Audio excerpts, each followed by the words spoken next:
This is a critical year for the future of democracy. Half the world's population will go to the polls in 2024, at a time when citizens in America and across the globe are losing faith in democratic institutions, and autocracies like Russia and China are undermining the international system built on democratic ideals.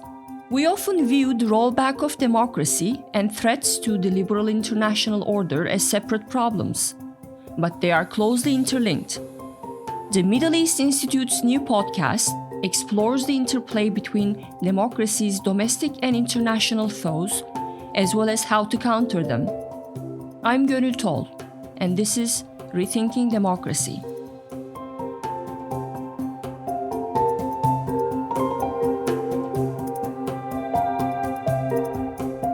Authoritarian populism is on the rise around the world. Political scientists and policymakers are debating what's driving the trend. Is it economic inequality or a cultural backlash against social change that erodes trust in democratic institutions? On today's episode, we will be discussing the relationship between changing economic conditions and support for democracy, not just in the West, but also in regions facing more stubborn challenges to democratic governance, like the Middle East. Welcome to the third episode of Rethinking Democracy with Gonul. Joining me today is Dr. Daron Acemoglu and Dr. Tamara Kaufman-Wittes. Dr. Acemoglu is a renowned scholar of political economy, economic development, and technological change. He is an institute professor at MIT. He is the author of 6 books, including New York Times bestseller, Why Nations Fail: Power, Prosperity, and Poverty. Dr. Wittes is the president of the National Democratic Institute. She has a long record of engagement in democratic development, particularly in the Middle East and North Africa. She served as Deputy Assistant Secretary of State for Near Eastern Affairs during the Obama administration, coordinating U.S. policy on democracy and human rights in the Middle East during the Arab uprisings. Daron, Tamara, thanks for joining me today. It's our pleasure. Happy to be here. Well, the far-right parties are thriving across the West. They made big gains in the European Parliament elections and more recently in French snap legislative elections, although in France, the left-wing coalition took the most seats in the National Assembly. But still, the far-right party, the National Rally, and its allies made huge electoral gains, securing about 140 seats, about 50 more than they had before. It's a familiar story for anyone watching American politics. The Republican Party is no longer committed to democracy, and it's doing really well in the polls. So it seems like more and more people across the world are embracing authoritarian politics. Daron, let me start with you, and let me start with a theoretical question before we delve into the specifics of each case I just mentioned. When do voters support democratic institutions? Thank you, Gonul. I only wish I knew the answer to that question. I think it is the million-dollar question. It's also fair to say that as social scientists, we were both caught off guard, and we're still trying to understand why authoritarian leaders have such great appeal. People were probably too optimistic about the chances of democracy. There was the sort of end of history narrative that even if many people, including myself, we never bought into it fully, we were probably influenced by it and thinking that democracy could survive fairly easily as long as it delivered in terms of its basic promises. And I think the events of the last decade or so have called many of these presumptions into question. I still don't doubt my own research findings, as well as supporting evidence from others, that democracies perform better economically, especially for the less well-off segments of society, that authoritarian leaders are often lying and manipulating, but it is quite clear that they have a strong appeal under a variety of circumstances. Whatever those circumstances are, I would also say they're not specific to the US or a few other industrialized nations. The rise of authoritarian leaders is too correlated across the world to be dismissed as a result of a few sort of idiosyncratic events in the United States or the United Kingdom.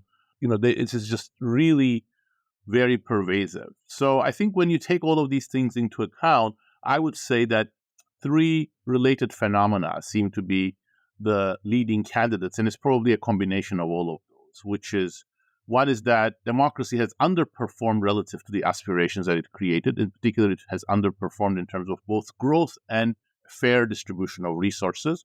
Democracies haven't dealt well with cultural issues, which the population obviously cares a lot about, and authoritarian leaders have been much better at forging narratives around cultural issues that threaten mainstream parties.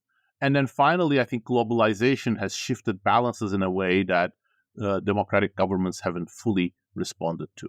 And I think we have empirical evidence on all of these things that suggest that they are operative, but I'm not sure that we are close to a holistic explanation for these phenomena yet. So I want to pick up on that. You just talked about how democracy underperformed issues like growth and fair distribution of resources. So in a way, you are saying that people support democracy when democracy delivers economic growth, social and economic stability, and maybe linked to that non-corrupt government, law inequality, and things like that. So Tamara, I want to turn to you. Can non-democracies deliver these things? Daron just talked about briefly how democracies perform better economically than authoritarian systems. But today, actually, autocracies are bigger, they are richer, and they are more technologically sophisticated.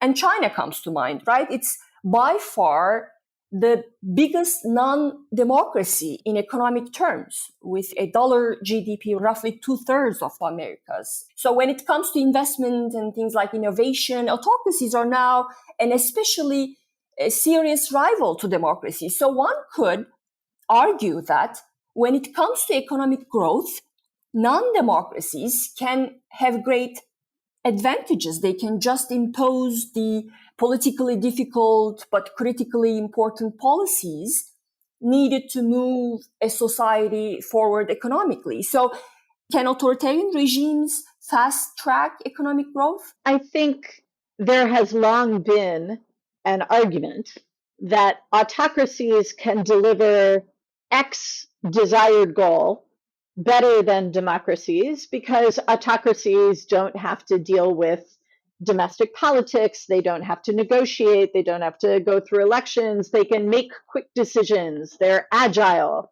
and therefore they can deliver things faster, whether those things are a military buildup or industrialization or economic growth. And it may well be true that an autocrat can make policy decisions more quickly than a democratic government, but I don't think it necessarily follows that those decisions yield the results that citizens want.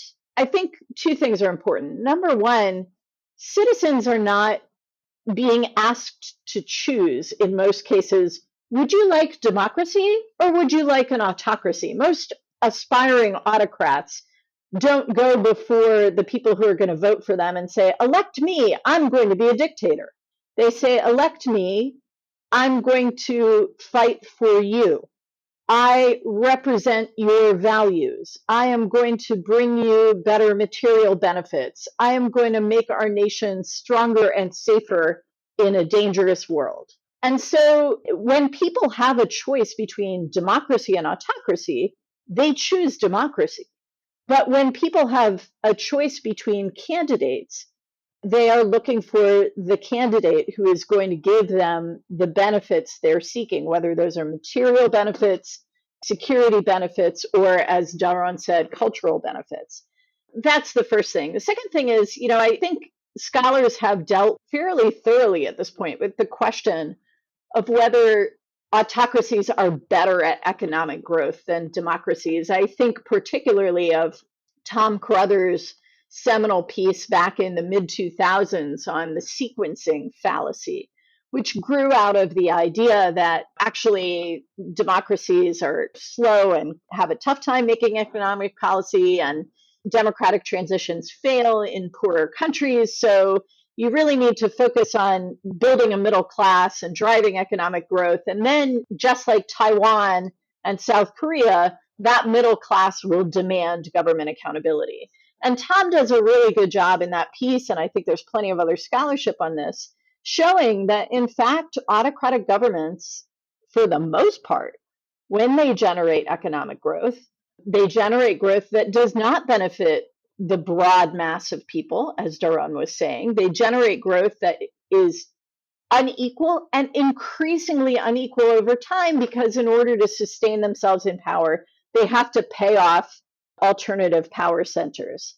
And so, yes, China is delivering growth. It is also massively magnifying inequality across the country, and it is not delivering sustainable growth that allows, for example, middle-class Chinese to buy an apartment that will hold wealth for their children, because the real estate market collapsed because apartment buildings are very poor quality and they collapse.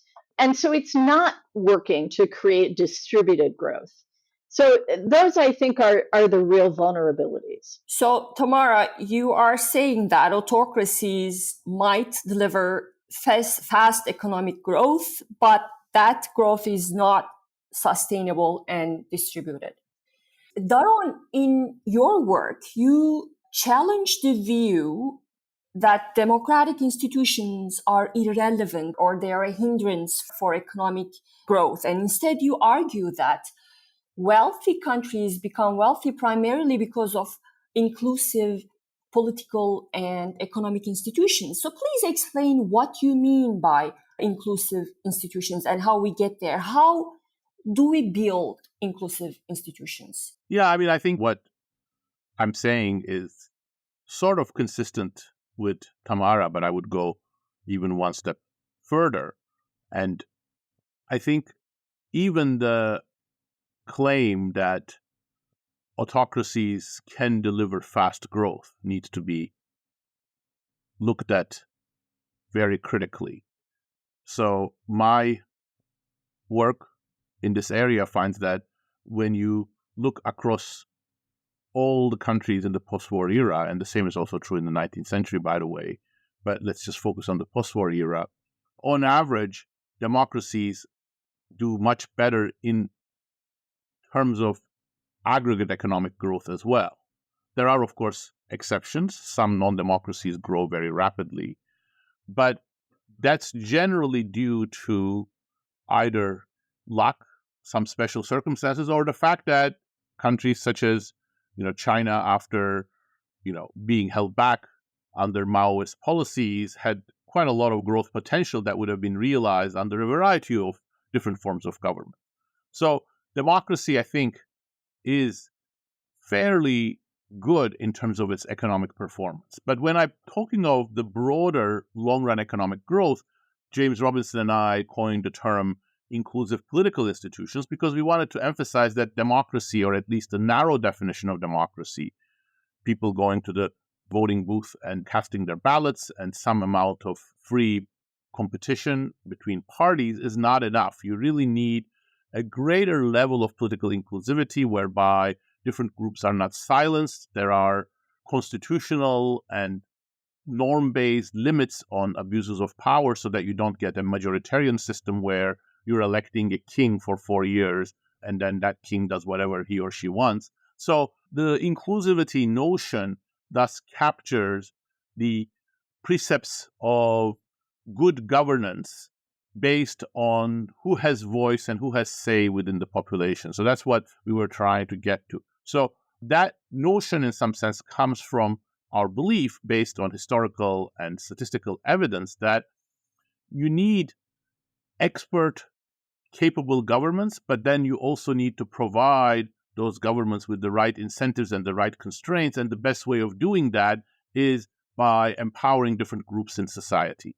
And that's what the inclusive political institutions notion captures. And also, I'll just add that, of course, that's this sort of an ideal type notion. In reality, no country is a perfect specimen of that. Some of them come close to it, but many of them are at the other pole, which we call extractive political institutions. I have a follow-up question on that, but Tamara talked about this issue of sequencing. What's the relationship between democracy and economic growth? The literature says a lot on that. And when it comes to sequencing, do you need, and also what you're referring to create those inclusive institutions, do you need to have a certain level of economic development to be able to build those institutions? No, I definitely believe that you do not. In fact, I agree very much with what Tamara said. I think both the conceptual foundations and the empirical evidence for the sequencing idea are very shaky. First of all, again, from my statistical work, we do not find that democracies perform better at high levels of education or economic development. So no pattern like that emerges from the data. From another sort of cross-country study that we did, we also do not find that higher income or higher education countries are more likely to have stable democracies. So the modernization type ideas, which are closely linked to that sequencing view, don't seem to hold water either. Tamara is 100% right. Much of the type of authoritarian growth that you have experienced in the decades following World War II and in the petrostates later on does not enrich the middle class. So the mechanism of the sequencing view doesn't seem right. And finally, if you look at history from a broader perspective, you see that democratic type institutions, not identical to liberal democracy of the Western form, but democratic type institutions have emerged across a variety of circumstances in the village republics of India, in Africa, parts of Latin America. So there isn't sort of this liberal Western democratic institutions that require high levels of education and big middle class, and they will only come once you reach $10,000 per capita income. That just doesn't seem to receive any evidence from the data. Well, this is a question to both of you. And I want to go back to the question of increasing support for anti-democratic far-right parties. Although, Daron, as you mentioned, these days you need to clarify what you mean by democracy. Autocrats also come in the name of democracy. So maybe instead of calling these far-right parties that are surging anti-democratic, maybe we should call them anti-liberal. But anyway, I want to go back to that point. Is it fair to say, where do you stand on this question? Is the rise of populist authoritarians primarily driven by economic inequality? I would say the rise of what I might term illiberal populism. And I think it's important to note that can exist on the left or on the right. And actually, one of the interesting features of some illiberal populists we see today is that they're, other than being populists, they're kind of ideology free. They don't fit neatly into right-left categories. I would say it's both. It's both economics and culture. And I go back to those three factors that Daron laid out at the beginning: equal growth or distributed economic growth, security, or the place in global politics, and culture.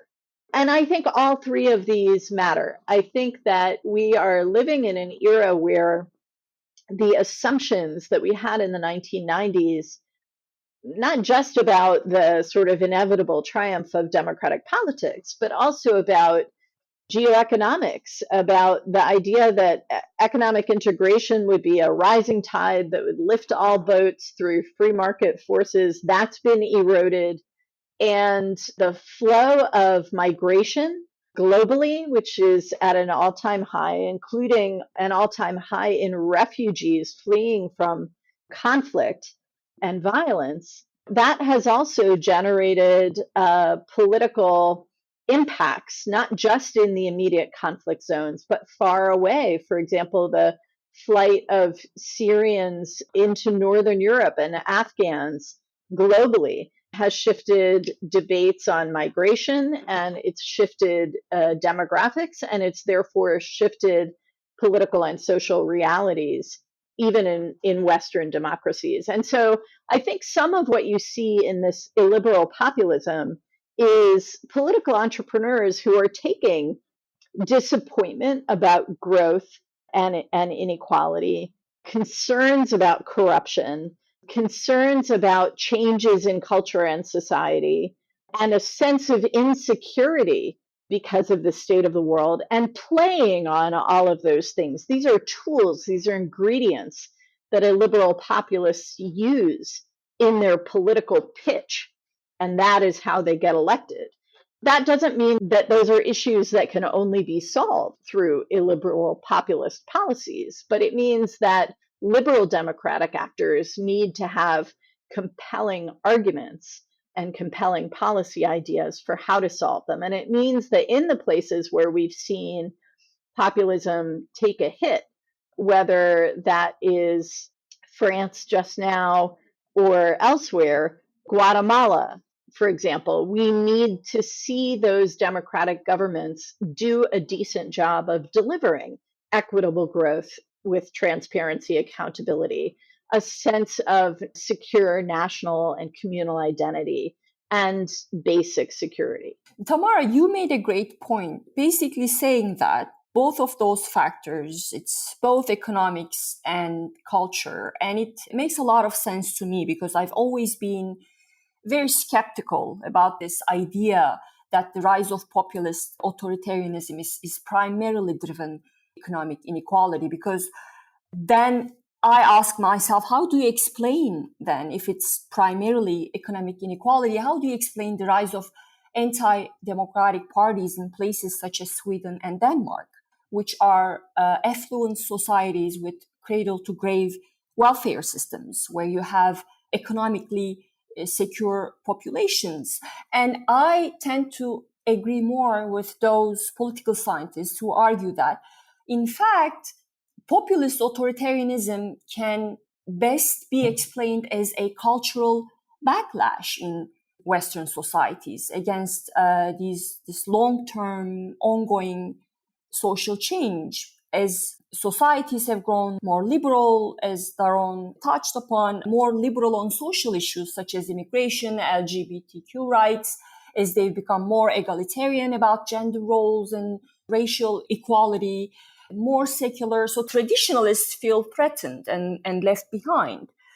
And these older, wider, more rural, less educated segment of society has turned to authoritarian leaders promising to stop that transformation. So maybe also something else to consider, maybe these cultural and economic explanations of the rise of far-right parties are not mutually exclusive. Definitely not mutually exclusive. And I think, my former colleague at Brookings, Bill Galston, did a wonderful book a few years ago, a short book on populism in Europe, and makes exactly that point. Yes, it's really interesting because I keep seeing more articles and scholarly debate exclusively focusing on economic side of things. Tamara, you worked closely with the Middle East, both as a scholar and a practitioner. When we look at the region, we see that in the post-colonial period, the state played an unusually important role in economies across the Arab world. And to me, that left little room for an independent middle class to emerge. So how important is that in explaining the region's democracy deficit?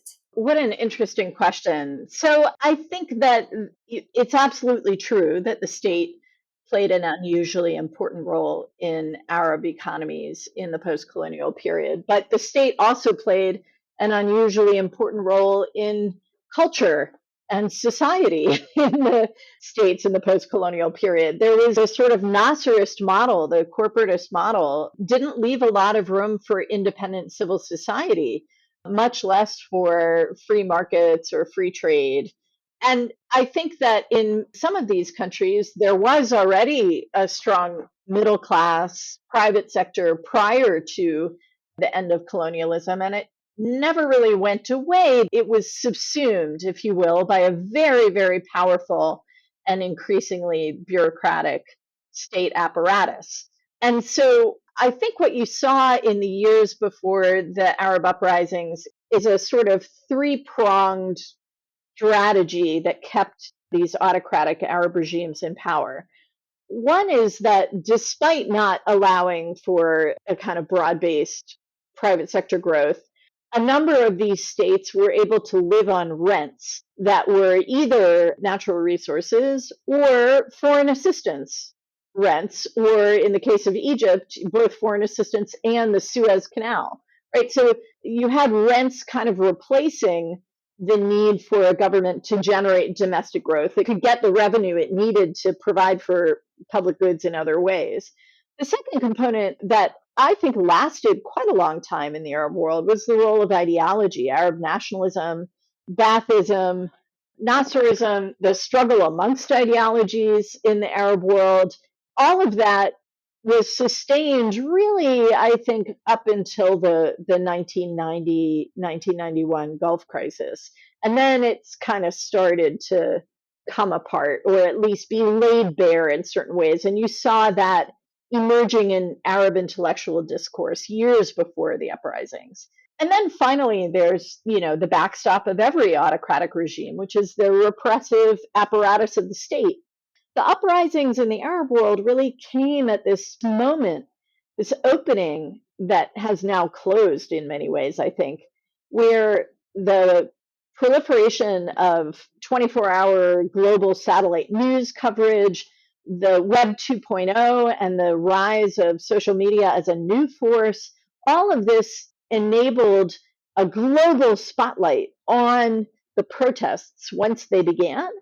And that really raised the cost to regimes of exercising the kind of repression that they might otherwise have done. So if Assad the father could do what he did in Hama in Syria in 1982 to put down an uprising led by the Muslim Brotherhood in Syria, his son hesitated for quite a number of months before he exercised the same degree of force against Syrian citizens in 2011. Now, ultimately, Assad, the son, having watched Mubarak fall and Gaddafi fall and Ben Ali fall, said, oh, the answer here is to use my repression. That is my backstop. I'm going to go ahead and do that.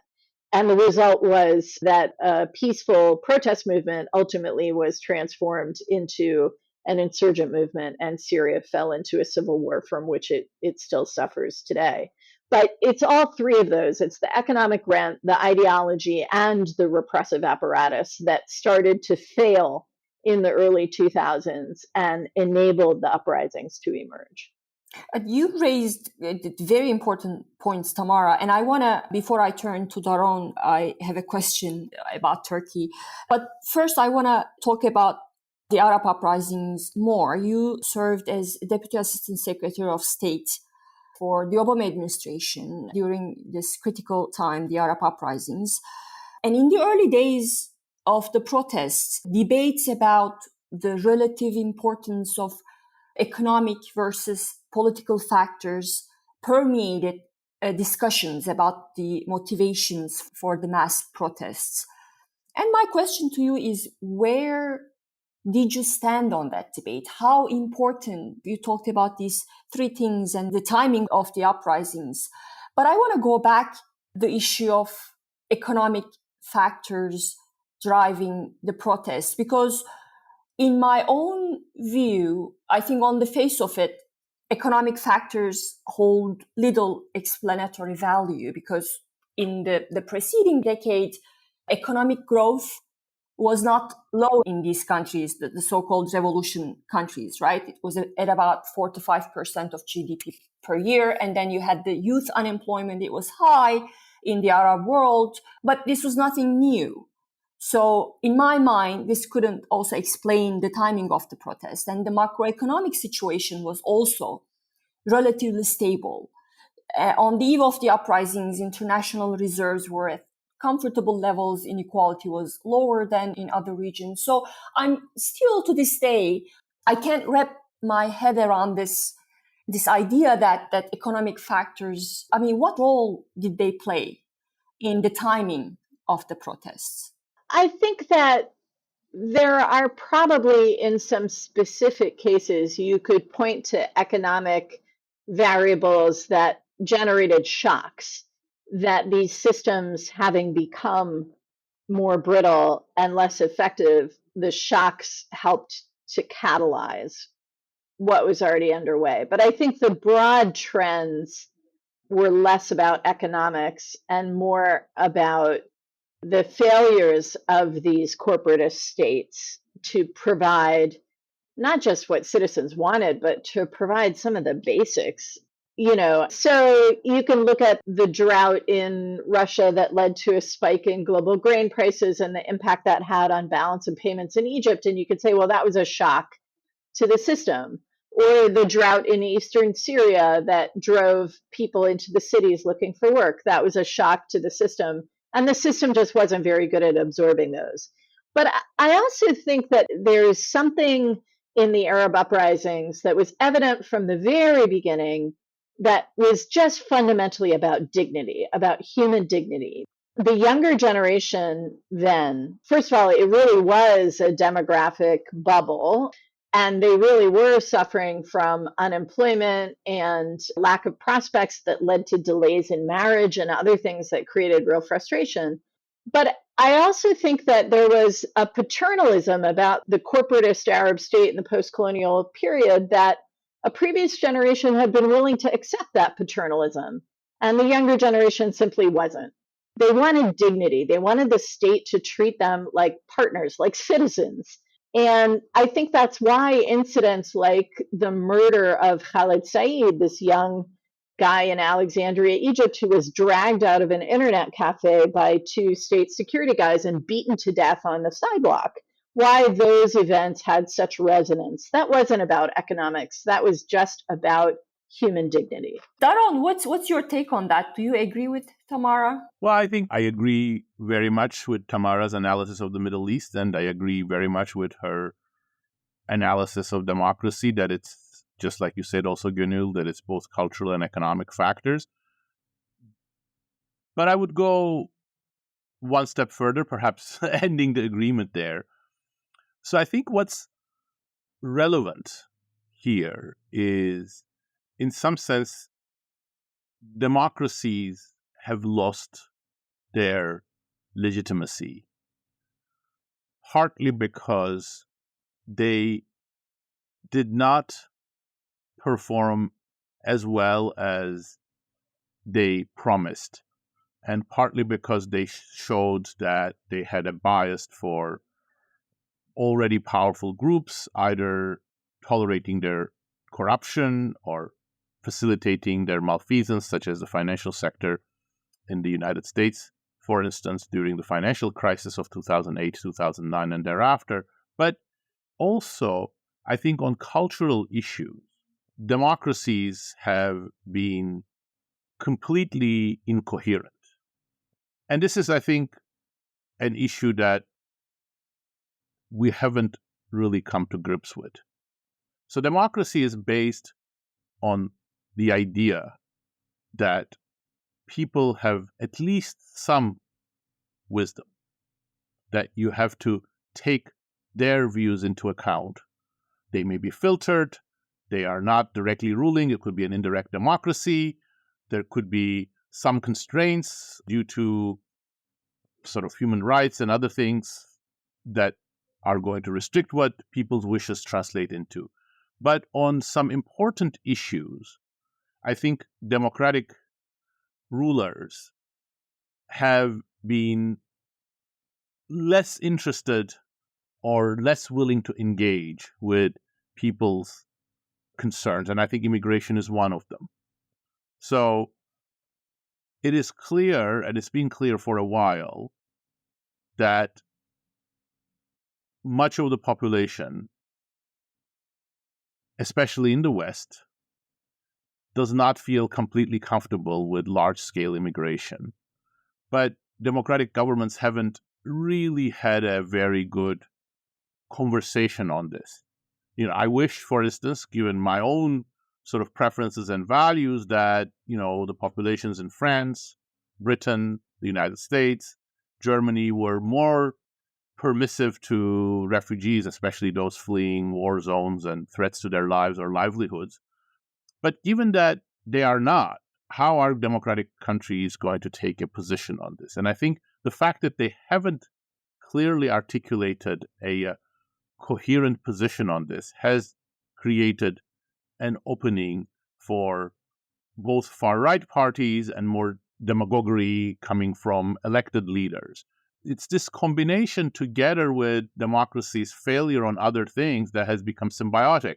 Democracies, while at the same time they've been not delivering the sort of shared prosperity that they had promised, they're also turning a deaf ear to people's concerns about immigration. I think that's been a very dangerous mix. And I think we are not turning a corner there. You might look at what's happened in the UK and France and say, look, democratic center can hold. And I don't think that's necessarily the right lesson. In the UK, Labour won after 14 years of complete incompetence by the Tories, but thanks to the Reform UK party. Reform UK got a very significant fraction of the vote, and if that had stayed with the Tories, or the Tories had done what, say, the Republicans in the United States have accepted, which is sort of a completely anti-immigrant rhetoric, they could have remained in power, or they could have been neck and neck with Labour. In France, the National Rally has been kept away from power, but only because the center and the left sort of entered into an alliance, strategically withdrawing candidates in the second round. And even then, it's the populist left, led by Jean-Luc Mélenchon, that's the energy center here. It's not the socialists, and it's not Macron's party. So I think we're not over this hump, and it's going to be very difficult for democracies to find the middle ground that sort of respects human rights, respects some amount of decency, but at the same time listens to people's concerns about cultural issues and immigration issues, and also communicates this effectively after, the extreme right or the populist authoritarians have staked this ground for themselves. Daron, you made a really important point. You're basically saying that immigration is one of the problems why there's so much concern around the fate of democracies. Immigration is a huge problem, and democracies are not doing enough to ease people's anxiety. And there, Turkey presents a very interesting case. You have a government, a conservative nationalist government allied with an ultra-nationalist party, welcoming the Syrian refugees, embracing the millions of Syrian refugees. And you have a country which hosts the most, somewhere around 4 million, I think there are 4 million Syrian refugees living in Turkey. That's a huge number.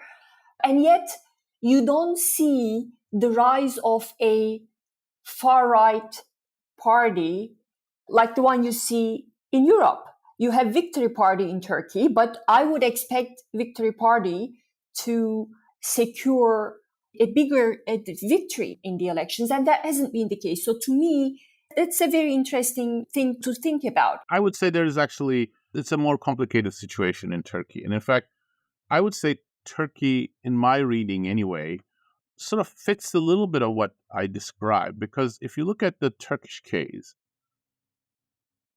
first of all, Turkey did open its borders to refugees to an extent that pretty much no other country did. So that's to be noted. That's an important thing. But secondly, in Turkey, at least at first, the refugees were sort of not given work permits. They weren't allowed to sort of go to schools with natives. So it sort of slowed the effects. But the more important part is that it was the government, Recep Tayyip Erdogan, who brought the refugees. He also had plans for perhaps giving them citizenship because he thought they would actually bolster his coalition.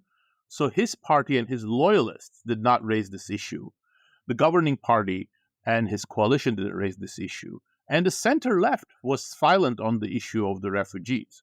But the population was becoming more and more concerned with these issues. And that's what opened up the room for something like the Victory Party. And even pressure built up on the center left. So during the presidential campaign, for example, one of the most popular things that the leader of the opposition, Kılıçdaroğlu, did is when he turned against the refugees. And that was a big boost to his popularity, albeit a short-lived one, given other issues. So I think even in Turkey, despite the more sort of controlled way in which refugees were allowed into the country, I think the discontent is building up. It is building up, but it wasn't until 2019. And that was when that really coincides with the beginning of Turkey's big economic problems. Up until then, if you look at the opinion polls, people, their main concern was other things, terrorism, economic problems. But then starting from 2018, 2019, the refugee issue became a huge problem for Turkish voters. Daron, you were born in Turkey and your time there informed your work.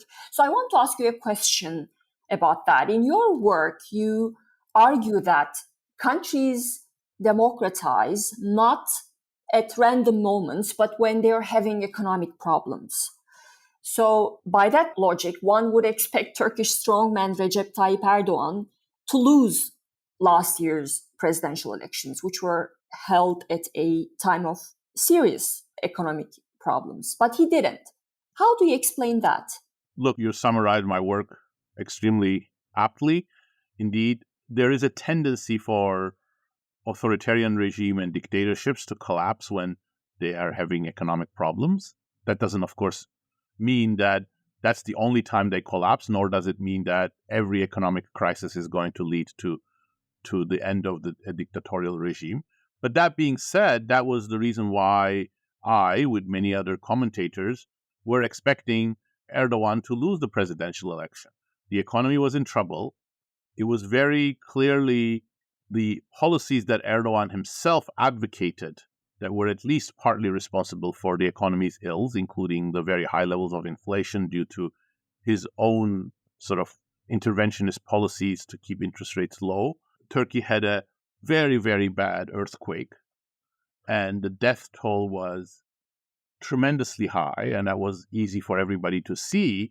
And even though the government-controlled press did its best to package it in a way that wasn't bad for Erdogan, many people understood that the death toll was so high, partly because of rampant corruption in building permits and associated deals at the local level, but supported by Erdogan's party and by Erdogan's bureaucrats.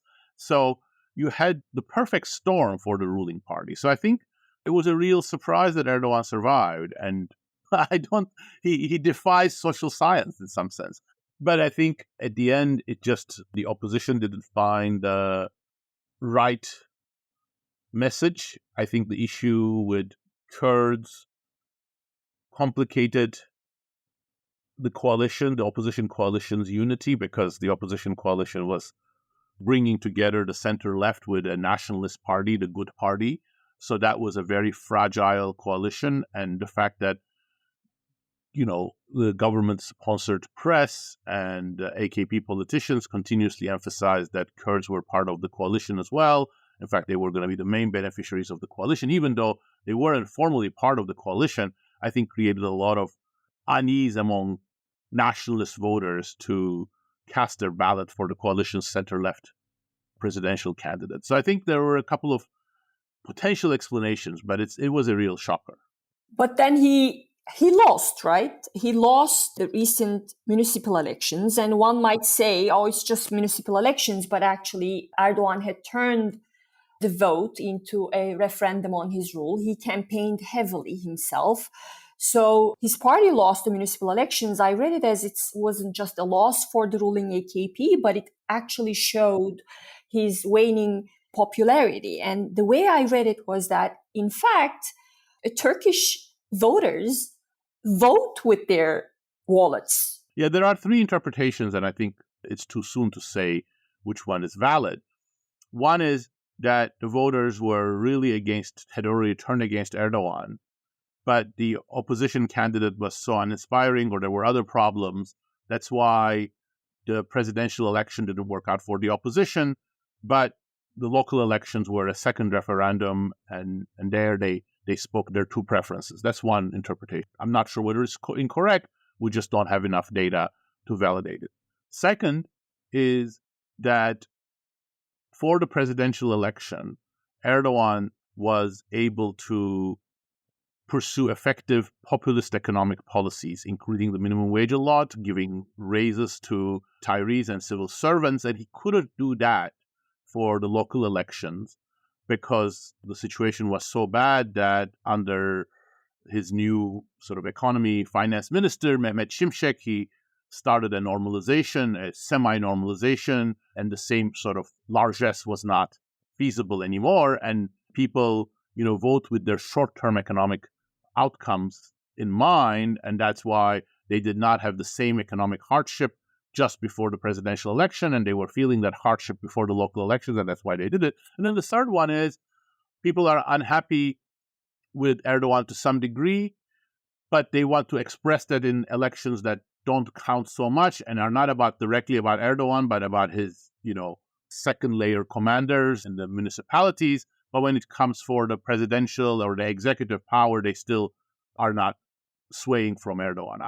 I don't think it's the third one, but I think 1 and 2 are equally likely. We just don't have enough data to adjudicate that. Well, before I turn to Tamara, one last question on that, Daron. You mentioned Mehmet Şimşek, the new finance minister. He's widely respected by foreign investors and known for his orthodox economic approach. Can Mehmet Şimşek pull Turkey's economy back from brink? And if you think he can, what does that mean for the future of Erdogan's one-man rule? I absolutely don't think he can. First of all, that's the narrative you hear a lot in Turkey, that he's widely respected and orthodox, etc.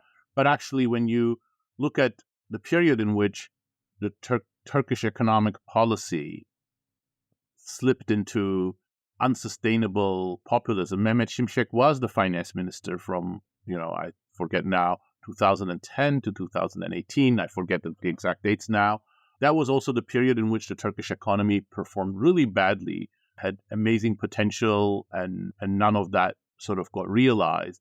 So I don't think his track record is amazingly good either. And I think investors, of course, understand that things are a little bit better now, but they also know that ultimately Erdogan is in power and he has ultimate say. So I think the normalization is only partial normalization. And I don't think Turkey's economic problems are rooted in high inflation. High inflation is a symptom of a very unproductive economy that hasn't invested in new technology, that hasn't been competitive, it has not made workers more productive.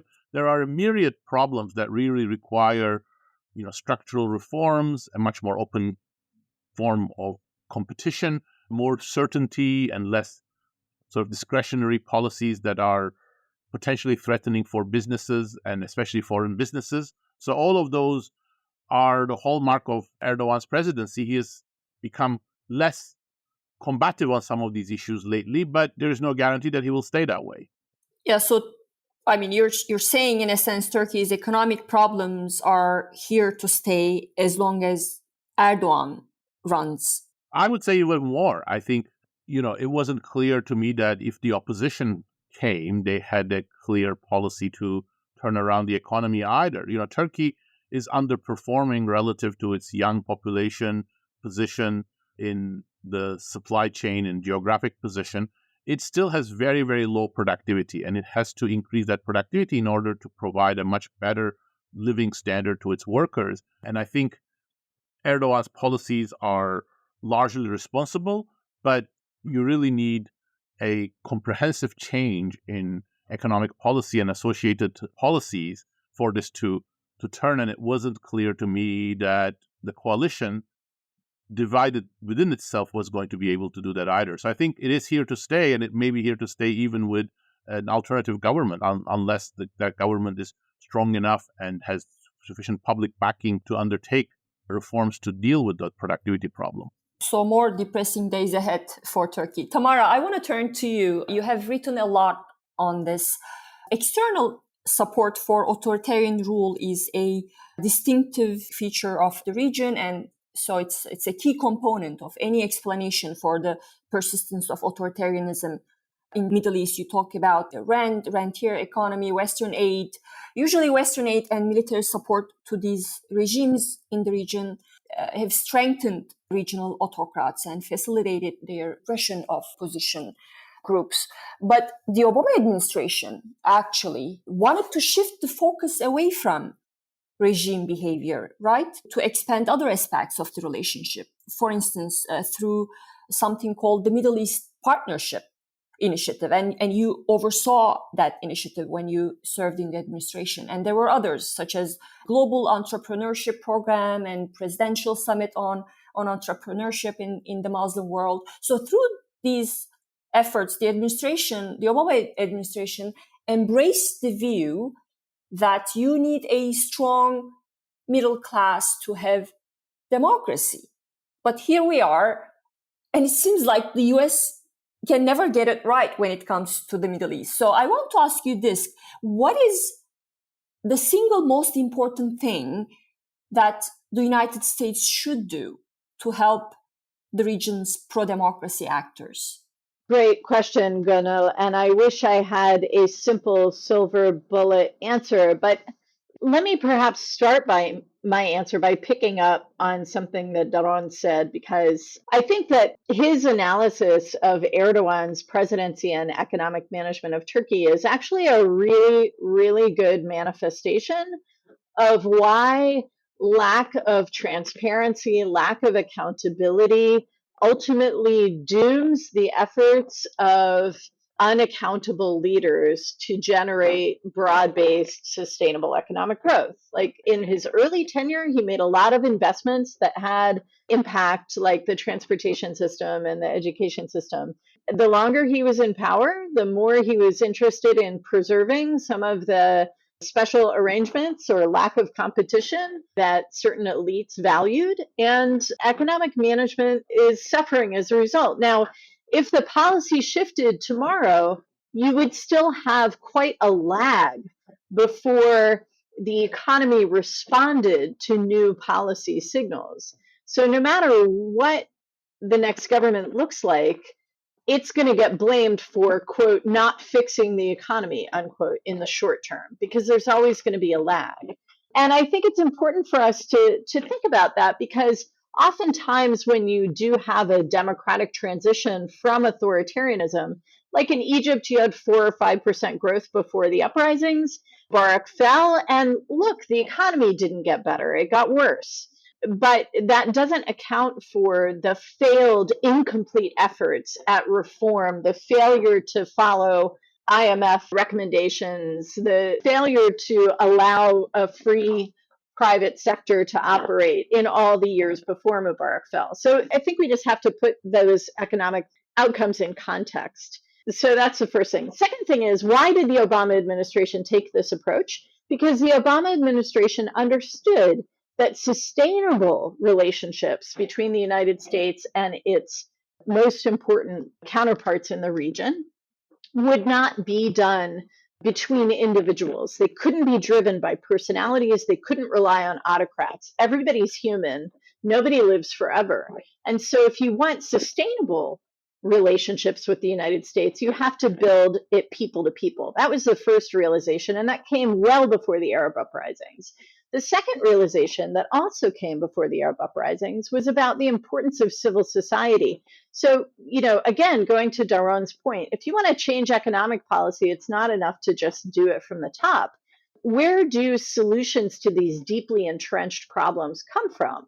They can come from private sector actors. They can come from civil society actors. If you want an innovative society, a dynamic society, and a political system that can self-correct, you get that by having a vibrant civil society that is free to operate, free to speak, free to organize, free to engage with government. The Obama administration from the very beginning was focused on that. And I think you saw, for example, a speech by Secretary Clinton at the Community of Democracies in 2010, if I remember right, talking about the importance of civil society. So I continue to believe that sustaining relationships with and support for civil society in the Middle East is a deeply important, indeed essential component for any US policy that looks for a long-term relationship with the countries of the Middle East.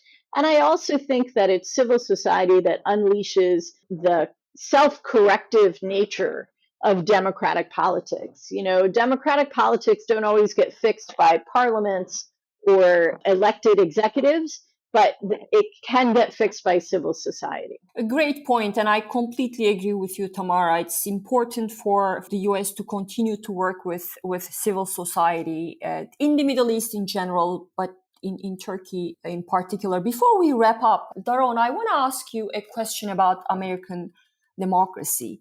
First, let me ask you this. I'm sure you watched the debate, right? What's your take on Biden's prospects in November after the debate?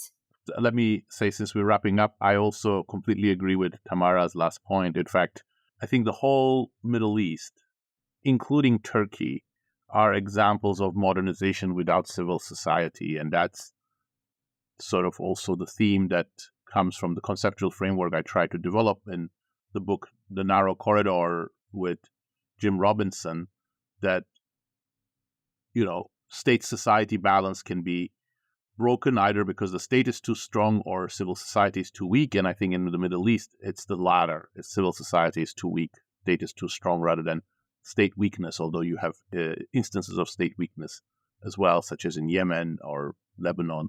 So civil society has to develop, but that also undercuts any easy solutions from the outside. You cannot build civil society by foreign aid, by foreign intervention, by foreign encouragement. Civil society has to develop by itself.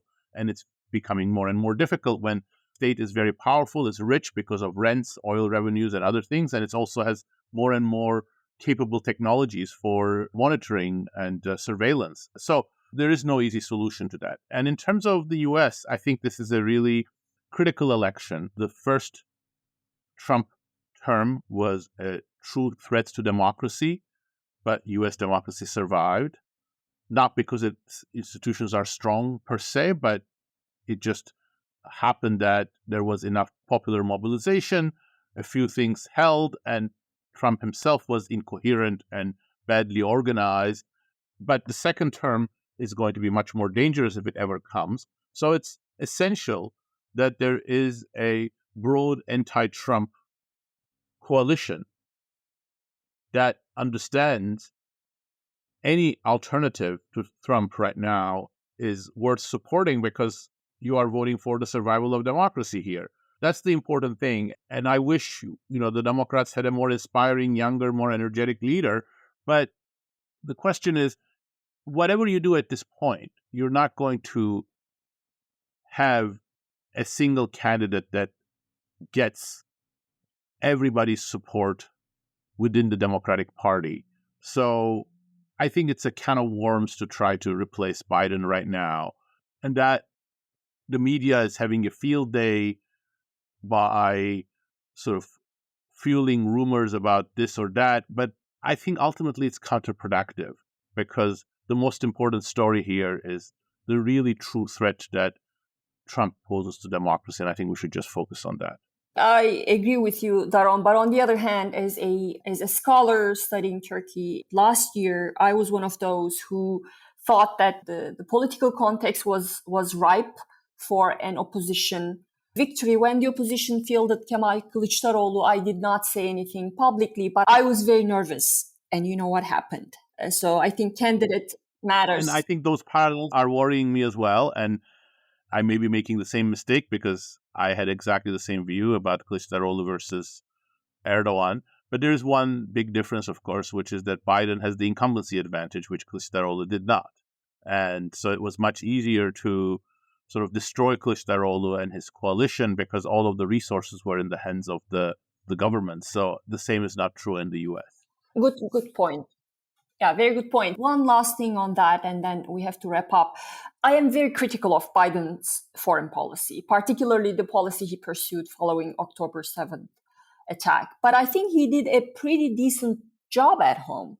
American economy is doing well, but Biden is not getting credit for it from voters. And given the fact that around, I think, 60% of Trump votes in 2016 came from the white working class voters, what more should President Biden do to secure the backing of this group?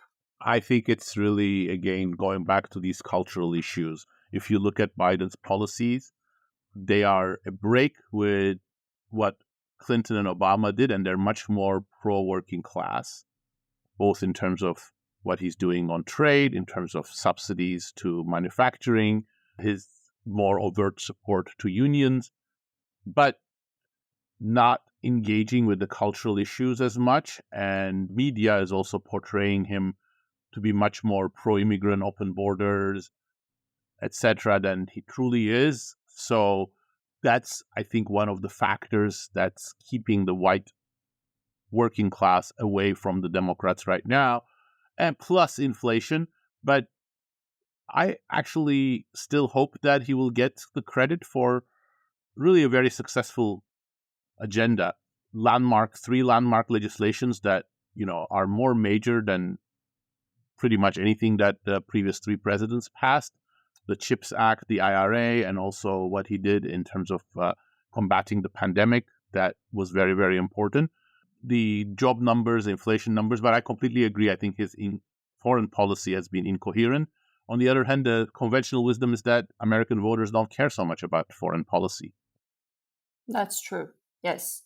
So he has to do more on border security and immigration. Well, we have to end it there. Dr. Daron Acemoglu, Dr. Tamara Wittes, it was a great discussion. Thanks for joining me. Thank you, Gonul. Thank you, Tamara. Be with you. Thanks, Daron. Great talking with you. This has been a presentation of the Middle East Institute. To support MEI's programs and podcasts, please donate at www.mei.edu. Thank you for your support.